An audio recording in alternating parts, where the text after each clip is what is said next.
Brock is our little boy. He's 7 and he is full of energy. He loves to play with toys and musical instruments. He's really good with keeping beat and singing songs.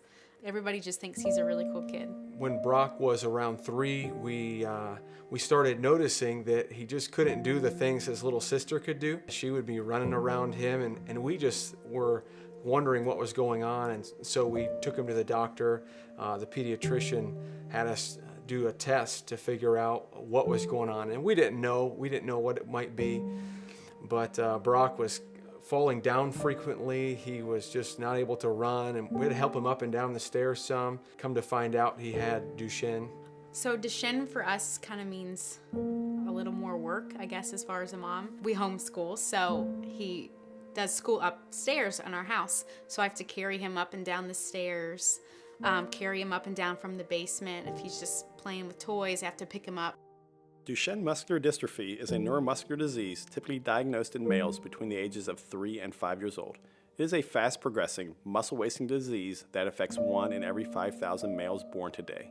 Kids with Duchenne are unable to run, climb, ride a bike, or enjoy most of the activities healthy children enjoy in childhood. They lose the ability to walk between the ages of 8 and 12 and spend the rest of their lives confined to a wheelchair. In 1969, I saw my first muscular dystrophy patient. And we took care of babies with Duchenne muscular dystrophy and spinal muscular atrophy, and some of the diseases then we didn't even know the names of because we were just in the infancy of genetics at that time. In recent years, promising research made its way into human clinical trials, funded by advocacy groups just like the Little Hercules Foundation. Because of that big trial, we actually did something totally exceptional at that time. We studied 100 patients with muscular dystrophy in 1989. That was unheard of. And that led to the current approval. I want to see the disease cured, and that's my goal. And when that happens, I'll step aside and hand the ball off to someone else. Caring for a loved one with Duchenne can be extremely costly and overwhelming, even with good health insurance. So we co-founded the Duchenne Family Assistance Program to provide necessary equipment, travel assistance to receive expert care, and one-on-one support to support families navigating the complex labyrinth of private and public insurance, regardless of income. We got to a point where it was getting difficult for Brock to walk a long distance. So when we first realized that Brock needed a chair, we began to look online for the right one, and we thought about our family and what would work best for us, and we didn't want to adapt ourselves to a vehicle. We needed something that was portable. The chair that we needed was around $2,500 with everything, and we did look down the path of insurance, and that wasn't something that they would cover. And so we had to pay for that out of pocket. It was awesome because the Duchenne Family Assistance Program just paid for it. And it was a huge help. We were thankful that the Little Hercules Foundation was there to step in and help with something that just wasn't something we could go to insurance for.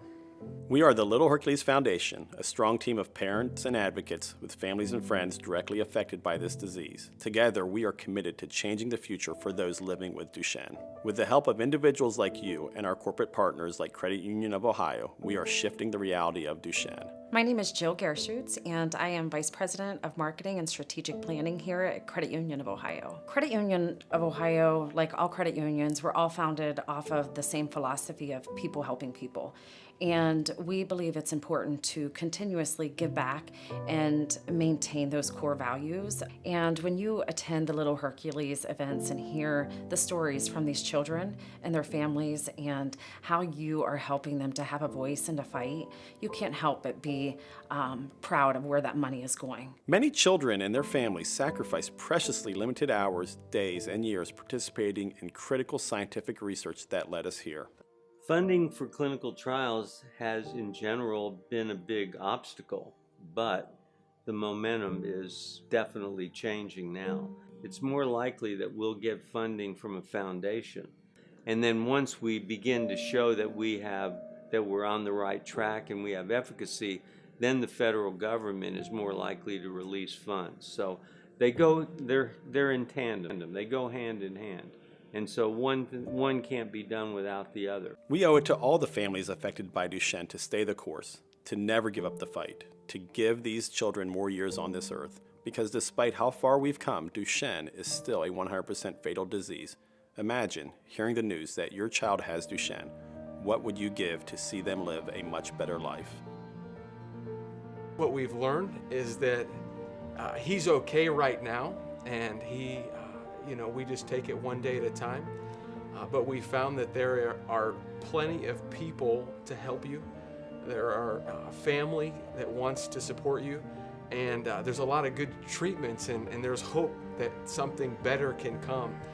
We get to live in this time when technology is available and clinical trials are available, and we feel like we have an opportunity that other families in the past didn't get with this disease, and so there is hope ahead.